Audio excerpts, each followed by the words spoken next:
Despite the fact we had all those dips and peaks and troughs, I thought the town looked really good this year. The weather's been so dull, and because the weather's been so cloudy and it's been so miserable, it's really good to see lots of colour in your face.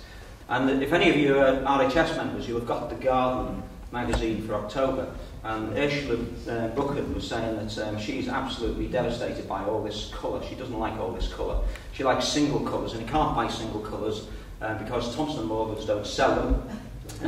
But they've been voted by Garden's World magazine as the most upfront and leading the field in bedding. And the reason for that is because they all do these crazy colours, bicoloured busy Lizzies and all the rest of it.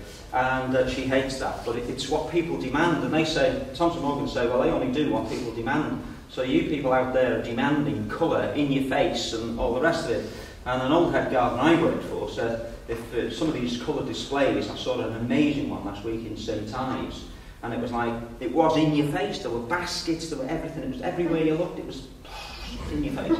And it was, it reminded me of an old head gardener who said to me, I don't want to do any colour schemes like that, it's like a chorus girl's washing line. When I first came here 30 years ago, my wife said to me, why is everything green? And I said, well, because it's winter, it's February. And she said, no, I don't mean that, I mean the fence posts, the sheds, the walls, everything's green. Well, she found out that because it rained the first 2 weeks we were here, it did nothing but rain from weekends to the other, so that's good. We like green, and we're used to green, aren't we? Go down the south of England, they're having green.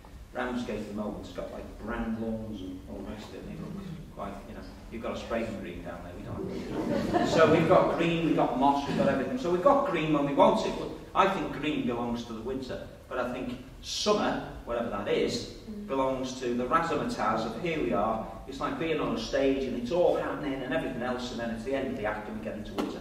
So I think that's where we are. I think that what we need to do now is to forget about this year now. It's been good, it's been okay, the autumn's been good. Let's think about next year and what we're going to do, and maybe when we go around the town we might see 1 or 2 more chorus girls washing lines.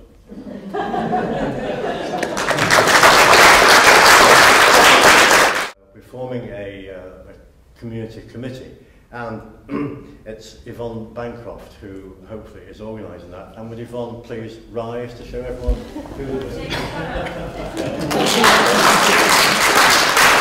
I think they're very important to the community. I think it's very important that people get involved. It's great to expand this and make it even better, so I think it's fantastic.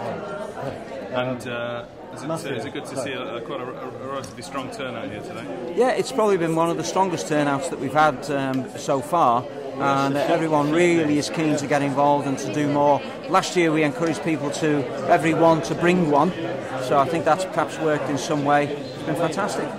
Quite proud for your mother. Oh yes, we're going to. She's in Dubai at the moment, so we're going to text her and just tell her she'll be so chuffed. A lot of effort gone into the garden. Certainly has. Yes, she loves it though. She loves it. Labour of love. It was a labour of love, and I mean, she absolutely thinks she thinks her garden's wonderful. So I'm glad she's had some recognition anyway. So I'm very, very sorry that Christine couldn't come, but unfortunately she has to run the business. But it's an absolute privilege to sort of come and get this. We're just gobsmacked, and I know Christine will be gobsmacked as well. Is it the first time you've taken part in this? It is, yes indeed, yeah. And you're looking forward to next year? Yeah, we will certainly give it a best shot next year as well. It's a fabulous town. It's a privilege to sort of be here and play a little part that we do. So Barbara, you've seen the award ceremony today, and how pleased are you that people have got involved and actually achieved something for the town? It's fantastic, and Knutsford deserves it to be made beautiful. And yes, the residents have really come up trumps. They've really, really worked so hard, and I do hope that this continues and that we keep the momentum going. I'm sure we will with the support of residents, and it's great. I'm a great gardener. I love my flowers. I love my gardens, love my garden, and it's great to have that interest. And let's hope it carries on. What do you plan to do for Longridge next year? I'm going to improve the memorial garden. I'm going to carry on from where we started. I believe there's a planting ceremony on the 9th. There is, but plenty at the back of the shops on Longridge. It's all been done now. Again, you're heavily involved in that. Oh yeah, definitely. Are you quite proud of the spaces there? Absolutely. I love Longridge and I'm really proud of it.